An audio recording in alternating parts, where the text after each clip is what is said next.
আসসালামু আলাইকুম রহমতুল্লাহ বন্ধুরা, this is Saifur Rahman Azim blogs. আশা করছি আপনারা সবাই অনেক অনেক ভালো আছেন। সো আজকে হচ্ছে 10 তারিখ, আজকে হচ্ছে 10ই জানুয়ারি এবং আজকে আপনাদের সাথে আরেকটা ব্লগ নতুন শুরু করতে যাচ্ছি।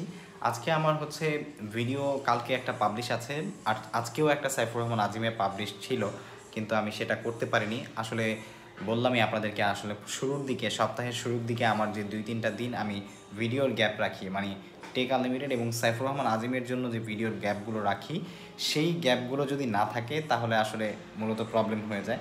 তো সেজন্য আজকে আমি আসলে সম্ভবত সাইফুর রহমান আজিমের ভিডিও ছাড়তে পারবো কিনা আমি এটা নিয়ে খুবই সন্দিহান, কারণ কালকে লাইভ করেছিলাম যার কারণে আর ভিডিও শ্যুট করতে পারিনি, আর কালকে কিছু সমস্যা ছিল সেগুলো তো আপনারা দেখেছেন, তাই না?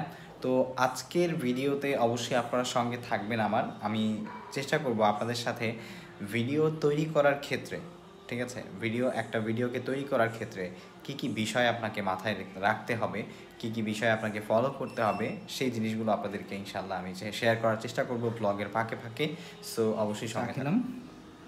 এই যে চায়ের কাপ, সারাদিনে একবার চা খাই, তারপরে গতকালকের যে ভিডিওটা আছে সেই ভিডিওটাকে পাবলিশ করলাম আমাদের ব্লগ চ্যানেলের ভিডিও। সো এখন আমি আমাদের আরেকটা ভিডিও শ্যুট করব আমাদের সাইফুর রহমান আজিম চ্যানেলের জন্য, সেজন্য একটু প্রস্তুতি নিচ্ছি। কন্টেন্ট রেডি হয়ে গেছে অলরেডি, স্ক্রিন রেকর্ডও করা হয়ে গেছে, শুধু ফেস ক্যামটা দিয়ে আমি ইনশাল্লাহ রেকর্ডে বসে পড়বো। সো ভিডিওটা আসলে মূলত ছাড়ার কথা ছিল 11টায়, বাট সেই ভিডিওটা আমি আজকে সন্ধ্যায় ছাড়বো। এই সপ্তাহটা একটু এলোমেলো যাবে, আমি চেষ্টা করবো ইনশাল্লাহ আগামী সপ্তাহ থেকে আবার সকাল 11টার যেই আমার টাইমিং আছে, শুক্র শনি রবি ও সোম, শনি রবি সোম মঙ্গল, এই 4 দিনের শিডিউল যেন আমি ঠিক রাখতে পারি। আমরা শুট নিব হচ্ছে এই পাশ থেকে, ঠিক আছে, আর ওই পাশে একটা লাইট জ্বালিয়েছি যাতে করে একটু হালকা রিফ্লেক্ট হয় আর কি। এই যে এই পাশ থেকে একটা লাইট, ওই পাশ থেকে একটা লাইট উল্টো করে দেয়া আছে, একটা লাইটকেই আজকে আমরা কি লাইট হিসেবে ভিডিও করব আর কি। তো ভিডিওর সময় অনেক বেশি প্রবলেম যেটা হয় সেটা হচ্ছে, মানে এখন আমার বাসার আশেপাশে নয়েজ খুবই কম, খুব বেশি প্রবলেম হয় না নয়েজের জন্য, বা আশেপাশের রাস্তা তেমন একটা ঝামেলা করে না, কিন্তু এখন ঝামেলা করে হচ্ছে বিমান, মানে মাঝে মাঝে বিমান হঠাৎ করে ভিডিওর মাঝখান দিয়ে যায়, তখন বন্ধও করতে পারি না, ভিডিও চালাতে হয়, এই আর কি। গতকালকে একটা ভিডিওর যখন মানে স্ক্রিন রেকর্ড করছিলাম তখন এই প্রবলেমটা হচ্ছিল। সো এখন আবার একটু আগে একটা বিমান যাচ্ছিল, সেই একই প্রবলেম। তো এখন জোহরের আজান দিচ্ছে, যদিও আমি এখন শ্যুট করছি, মানে শ্যুট করবো আর কি, শ্যুট করে তারপরে নামাজ পড়বো, তারপরে হচ্ছে গোসল করে খাওয়া দাওয়া করবো, মানে সব কিছু এলোমেলো। এই যে এই সপ্তাহের যে এলোমেলো মানে একটা রুটিন গেল, সেই এলোমেলো রুটিনের কারণেই কিন্তু মূলত সব কিছু এলোমেলো হয়েছে আর কি। তো যাই হোক, এখন যেটা আমি শ্যুট করবো সেটা হচ্ছে আমার সাইফুর রহমান আজিম যে চ্যানেলটা আছে সেই চ্যানেলের জন্য। এদিক থেকে আমি আসলে দাঁড়াবো এবং ওই দিক থেকে আমার হবে। তো আপনারা মাঝে মাঝে একটা জিনিস ফলো করবেন, যে আমি যখন ভিডিও করি তখন কখনো আমাকে একটু বেশি ফর্সা, কখনো আমাকে একটু বেশি কালো এরকম দেখা যায়। এর কারণ হচ্ছে বাসায়, মানে আমরা আইফোন ইউজার যারা আছি, যখন আমরা বাসার ভেতরে থাকি তখন অন্ধকার থাকে, ঠিক আছে। তো এটা হচ্ছে একটা বড় প্রবলেম আইফোনের, আমার মনে হয় আইফোনের যে ক্যামেরা আছে সেই ক্যামেরার, যে আপনার আলো কম যেখানে, ও মাই গুডনেস, এখন তো কারেন্টই চলে গেল। এই যে ভিডিও করবো কীভাবে, ক্যামেরা তো রেডি করে রেখেছি।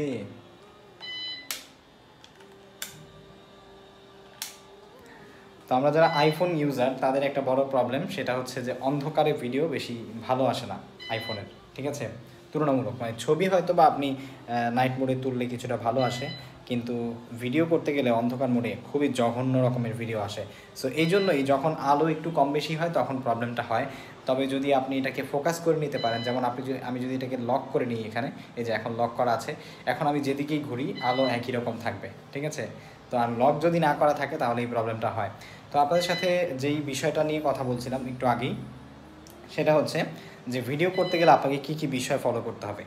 ভিডিও করতে গেলে আপনাকে যে বিষয়গুলো ফলো করতে হবে তার মধ্যে সর্বপ্রথম হচ্ছে প্ল্যানিং করা। আপনি আপনার যে ভিডিওটা তৈরি করবেন সেই ভিডিওর জন্য আগে আপনাকে প্রি প্ল্যান করতে হবে, যদি প্রফেশনাল ভিডিও হয়।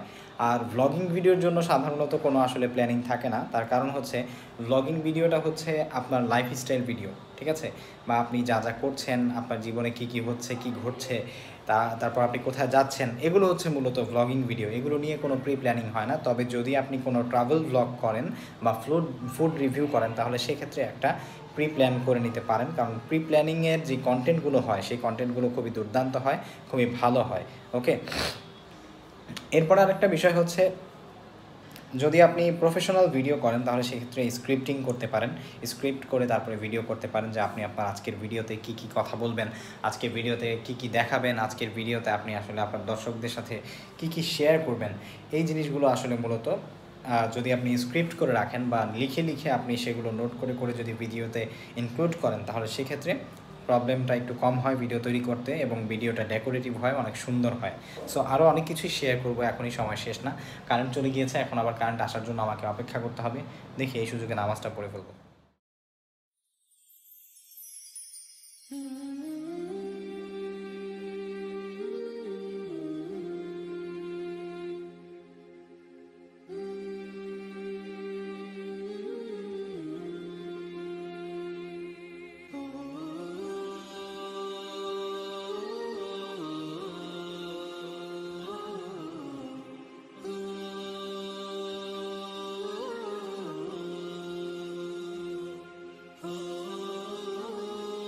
একটু ভেঙে দেখি যে আসলে কি অবস্থা ভিতরে।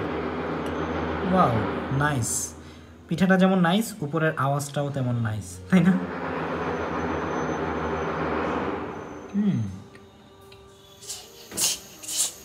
এত কাছে কেন? ওই পিছনে যাও, ওই ময়লা কাপড়টা এই পাশে এনে রাখো।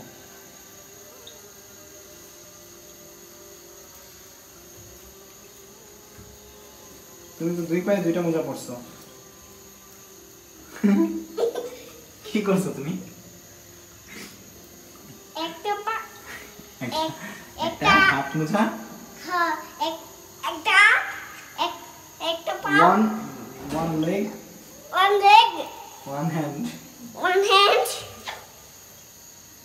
কি রান্না করছো তুমি? পানি পানি রান্না করে কি করবা? গোসল করবো। হয়তো বা পিঠাটা বেশি একটা ভালো হবে না, কোনো না কোনো কিছু এলোমেলো করবে, কারণ জীবনের প্রথম পিঠা বানাচ্ছে। বাট অ্যামেজিং, ভালোই হয়েছে। বাট আমার জন্য আরেকটু বেশি গুড় লাগবে। শুনিয়ে দিলাম আর কি, আমার জন্য একটু বেশি গুড় দিতে হবে, কারণ আমি আরেকটু বেশি মিষ্টি খাবো, কিন্তু আমার মিষ্টি বেশি পছন্দ না।